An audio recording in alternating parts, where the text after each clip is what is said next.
Oh, hey there. I've just got back from the shops. And that's because I needed food. And that's because I'm a human. So if you're a human that eats food, you're in the right place. But if you're a dog watching this video, you're probably going to get bored and should probably go off and lick yourself right now because that's going to be more exciting for you.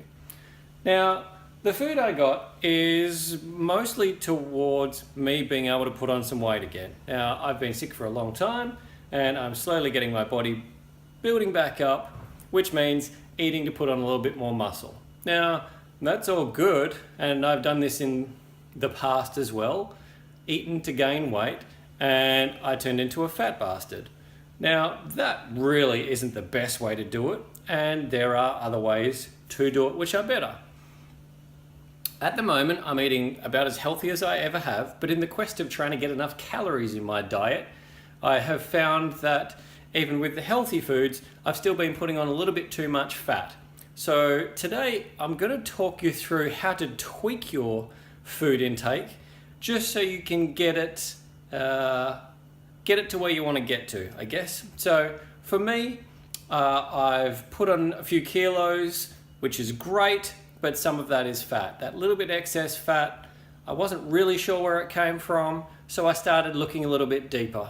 I tracked all my food using the MyFitnessPal app, and I had a look into what was in those foods, and I found that even some of those healthy foods that I was using had a little bit too much sugar in them. So bananas was one of those culprits. I found that the sugar in the bananas was, well, the carbohydrate intake, carbohydrate content, sugar took up about half of that, or close to it.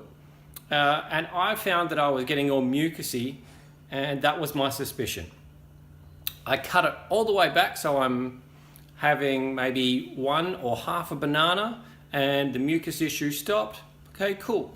The other thing that I noticed, I tracked my body fat, it slightly dropped down again today.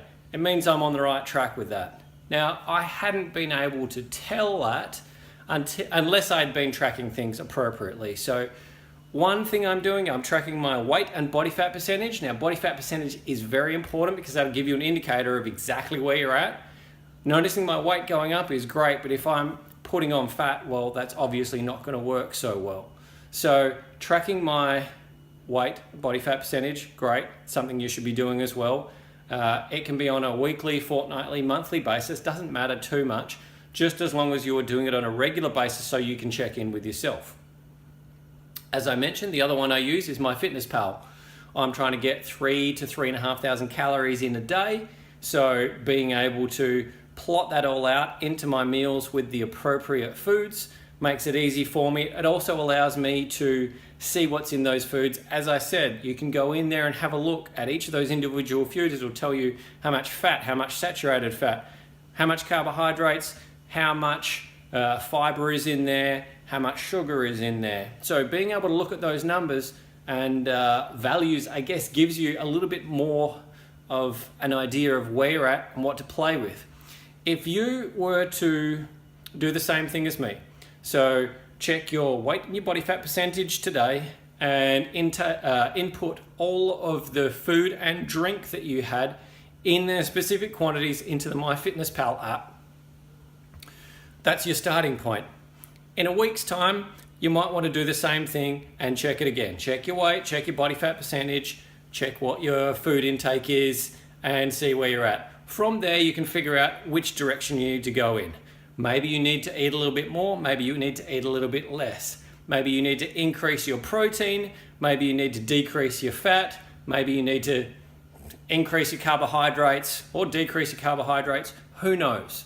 But we can track that, and a lot of this is through experimentation. Now, I know a lot of people don't like this experimentation thing, but if you're going to take control of your body, then you have to go and do the work yourself.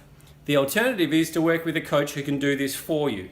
Now, that's what I'm working with now, and yes, it is very tricky in some situations, but you have the power to do it yourself if you want to spend the time and get the best results. If you want those ideal results, it's going to be a bigger investment of time and money. If you're not in such a rush for them, then you may not spend as much time and money getting in there. Or if you're quite happy just keeping things fairly healthy, then it's going to be easier for you too that way. So I've given you those two tools today. Even if you just go and do that one thing, track that from week to week and slightly adjust things up or down, you'll be able to take control of your weight, your body fat percentage, and your health. Now, this is a great tool to be able to use. All is up to you to go and do it now. Good luck.